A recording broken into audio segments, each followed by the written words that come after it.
Hello, I'm Sakura and welcome to my channel. Hello guys and welcome to this month's challenge video. This month I decided to do the warm palette challenge as highly suggested by you guys in the comments of my last challenge video. If you want to check out my previous challenge video that I have done in the past or any other challenge videos, there will be a link that pops up in the right hand corner as well as a playlist that will appear at the end. What I'm showing you here is a list of the equipment that I have used. I'm using Cassart's mixed media paper, Winsor & Newton and letraset pro markers, a white gel pen, WH Smith pencils, as well as a Sakura micron and a mangaka flexible in brown. So the idea of the warm palette challenge is to choose the colours that are on the warm end of the section or the kind of depict warmth in their colour and tonal range. I chose to go for orange, yellow, red and brown. You could also use a very warm purple in this if you wanted to, or a very warm green. The depiction of warm colours is anything with a yellowish tone, according to some art sites online which I've been reading through to try and get some ideas of challenges that I can do in the future, because I really enjoy doing palette challenges as I feel that it is a really nice way to test your colour palette and understand how colour is used. I think the biggest challenge with this for me is I don't really use these colours, so it was interesting for me to try and see how I could blend these and try and keep them in a similar tonal range without them being too similar to each other. So I'm actually going to list out the markers that I've used, because I do get people asking me what markers I use in every single piece. Whereas I don't tend to actually keep track of what markers I really use, I knew that people would ask me what kind of tonal range I did go for and what markers I chose for this challenge. So as I said, I did use any markers that were in the red, yellow, orange and brown range, and I tried to limit myself as much as I could with these colours by choosing 3 to 4 of the same tonal range. I used, for brown tones, I mainly chose coca, chestnut and henna. For orange tones, I actually chose quite a few because I've got quite a lot of oranges. I used ginger, orange, bright orange, Halloween and pumpkin. For red tones, I've used sunset, firebrick, heatwave and poppy. And as for yellows, I used the colours softline, sunflower, tulip yellow and canary. If you did miss any of those, please do not worry, I have listed them down below in the comments section. So if you wanted to get some of these colours yourself or try them out, you are absolutely more than welcome to. I will say that some of the colours I've used are from a limited palette range, because a lot of the pro markers I have are older pro markers, and at the time pro marker used to do like a summer range or a spring range, and where some of the colours would be limited for that time only. I understand that some of these colours have been kept in the standard set of markers now, but not all of them have been, so some of these colours may not be available. My personal favourites with these colours, I really love the colour pumpkin, and I really love the firebrick and heatwave and coca. These tend to be like my favourite-ish, as well as the colour sunflower.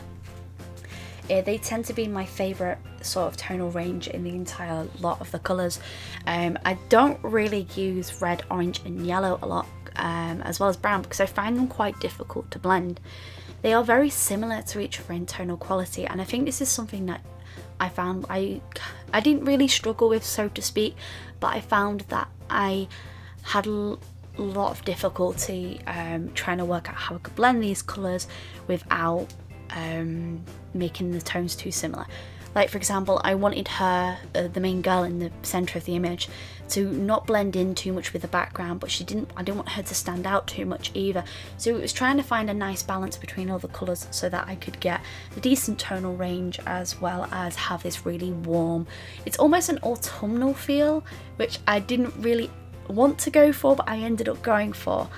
I think the reason why I decided to do the warm palette challenge for this month's challenge in particular is because it's been very warm in England lately, and I was like, well, maybe I could do something that to me depicts like a warm palette, and I originally was going to go for a very summery look, but I was very inspired by the colour sunflower and decided to go from there.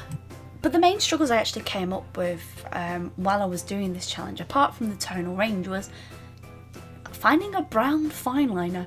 Something as simple as using a deeper brown fine liner, which I have one, which is a Sakura micron, but it's only in 0.1, and wherever I was shopping I could only find the black fine liners and not a brown fine liner, which I never thought I'd struggle so much, because I usually buy online a lot of my markers and a lot of my fine liners just because it's easier for me to get access to, and it tends to be a bigger range online than it does really in most art stores. And I was actually very disappointed in the range of brown fine liners that I found at most art stores that I was going to, and it got me thinking about like what could I use. The mangaka flexible I have is a lovely brown, but it just wasn't the deeper shade that I needed to bring in the darker shadows, especially with the sunflowers.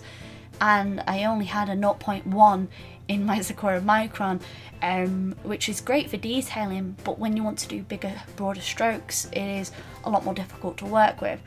And I found that it was very frustrating, simply because I didn't really have time to go and buy a fine liner online. So I thought I'd try out my local art stores, and they just didn't have what I wanted. So I really, really wish that more art stores stocked other fine liners that weren't black ink, because everywhere I went to, they all had black ink, which sounds like a really minor problem to have, and it is. But I find that brown lines tend to be a lot more softer and less harsher than actually having black lines. And this is just a little nitpick of mine. I found that as I've gotten on with my art much more, I much prefer softer lines rather than very clean, crisp black lines. But I end up having to use black lines a lot of the time with my work just because I can't find the right colour fine liners. So that's a small gripe I have. Do you guys find that you struggle to find like the perfect fine liner? Because I know that you can get them online, but sometimes like when you're desperate in supply for them and the art store just doesn't have what you need, it can be extremely frustrating, especially when you just want to get on with your work instead of having to wait a few days for it to arrive. I know, first world problems much. So the whole idea with this is just creating a very warm feel with it, and with these tones it is going to create a very autumnal feel, which I didn't mind. I just wish that I'd probably gone for a more summery piece, but I was really, really happy with the end result with this. For people asking, yes, this will be a print. I will put it up on my store when I do the rebrand. The store is going to be closing from the 1st of July for about a week or two, just so I can overhaul the store, and that's when this print will go up, as well as a few other new designs and badges and stickers, just so that I can have an overhaul on the store. So don't worry too much if you don't see this print up on my store envy yet. However, it will be scanned in and it will be put up on my Redbubble, so if you do want to get a print of it or a sticker, it will be there for you to be able to do that. If you guys have any ideas for challenges, please let me know in the comments down below. I definitely want to do the cool palette challenge, but I'll probably won't do that next month. I want to do the coffee one soon to go with my tea one, just so then I have a nice print set with them, because I want to do that as a print as well, because now I have my own printer. I can print all my own stock, which then I can proudly say that everything has been printed by me instead of waiting. I hope you guys have enjoyed this video. As I said, if you have any suggestions, or if you want to take part in the challenge yourself or want to show off your work, leave a comment down below and link me to your work. I cannot wait to see what you guys produce with this challenge. I hope you guys have enjoyed my video. If you wish to see more content like this, maybe subscribe to my channel. I hope you guys have enjoyed it. And as always folks, stay creative.